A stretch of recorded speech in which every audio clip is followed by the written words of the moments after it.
In 1936, the world was being ravaged by yellow fever. Max Tyler and his group of scientists explored ways to make a vaccine. Thanks to their discovery, many lives were saved. Yellow fever is impossible to eradicate because it's transferred by mosquitoes. It is not common in the United States during present time, but it is more common in Africa and South America. Yellow fever is a disease spread by mosquitoes. The same bug also makes people contract malaria, so it's very difficult to not get if you go outside at all. It's also dangerous because you think that you're getting better, because the headache, chills, and aching go away, but then a few hours later, the fever went way up. Your red blood cells start dying, causing the bile pigment to build up, which causes jaundice. Your nose, gums, intestines start bleeding, causing the victim to vomit black, stale blood. After a while of having the virus, the victim began to lose the ability to hold their bowel movements, so anywhere near the person stank. Finally, after all these symptoms run their course, the pulse slow and they become confused, delirious, and depressed, and then they die. During 1648, the world was being inundated with yellow fever, a newer disease that had very dangerous potential. A quarantine was set up in Boston, Massachusetts. This was one of the first times that yellow fever was seen in the US. This happened because in Cuba there was a yellow fever epidemic, and the Cubans sent ships to Boston accidentally containing the disease. The disease spread to Philadelphia, Pennsylvania. This was a major outbreak that occurred during 1699. In Philadelphia during this time, very few households did not include a member with this fever. Later in 1732, there was a terrible Charleston epidemic that killed so frequently that they stopped ringing the death bell because of how often it occurred. Philadelphia later raised their cautions. It got to the point where each ship was to be anchored away and inspected before allowing in. This occurred during 1747. After 31 years of absence, Philadelphia got hit hard again in 1793. The capital city of Philadelphia was in pain for months. The mortality rate rose to 10% during this time. Dr. Benjamin Rush observed the symptoms and spread of the disease closely. He was hoping to uncover a way to prevent the disease. The time of the yellow fever was a terrible time for the United States. It killed so many people that everybody was desperate for a cure. Max and his group of scientists were working non-stop to try to find something. They knew a bit about medicine, but not close to what we know today. What they did know is that you developed immunities to a disease after you had it once. This is why you can only have chickenpox once. They hoped that they could replicate this without the person contracting the virus. They put the virus into a chicken egg, and this deactivated the virus because it already ran its course.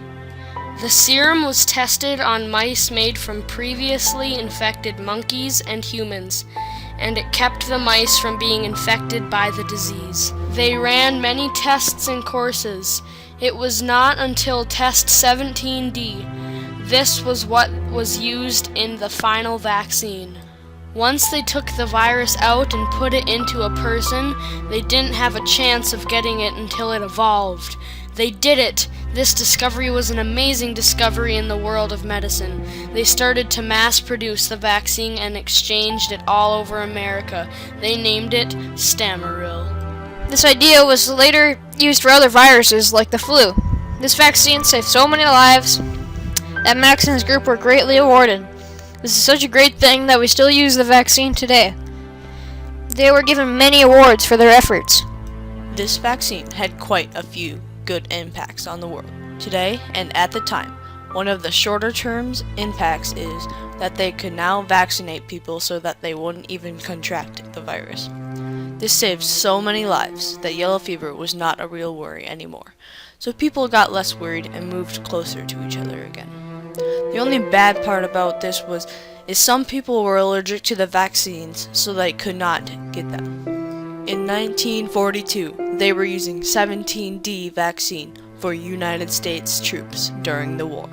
Then, cases of hepatitis started to show up.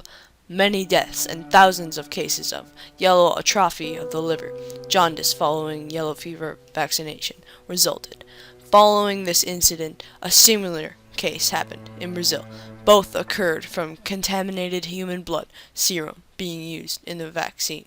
So in result, all human plasma was removed from the 17D vaccine. Meanwhile, the disease was still common in parts of Africa and South America. Observers also said potential yellow fever mosquitoes could exist in the US, Europe, and Australia. The 17D vaccine turned out highly effective. Despite its success, the vaccination rates were still not high enough to prevent major outbreaks. They are still trying to improve the vaccination rates to this day. One of the long-term impacts is that we now have lots more research on the topic of vaccines, so we can vaccinate people for lots of things, including chickenpox and the flu. This means that people will now live longer because there is less chance they will get these deadly diseases. Although the longer that people live means that they will need more food over the course of their lives, which leads to overpopulation and food shortages. This will force us to shoot for the stars and populate other planets and satellites. Max Tyler's group of scientists made a vaccine that saved many lives. This alone saved all of mankind. Without this vaccine, millions would have died. This was a very good event that happened way back then. Even though the fever killed many people, it was a great thing that happened in the medical field. We learned how to cure things that haven't even been diagnosed yet. This is why people have been living longer and longer ever since we discovered the new way of creating medicine. We would like to thank Mrs. Polashek for supporting us through our project. Mr. History and his helpers for visiting our school to help with our project. All of our sources that led us through the project, and Max Tyler and his scientists for creating this amazing vaccine. Max Tyler was awarded the world's highest honor, the Nobel Peace Prize, for his valiant efforts.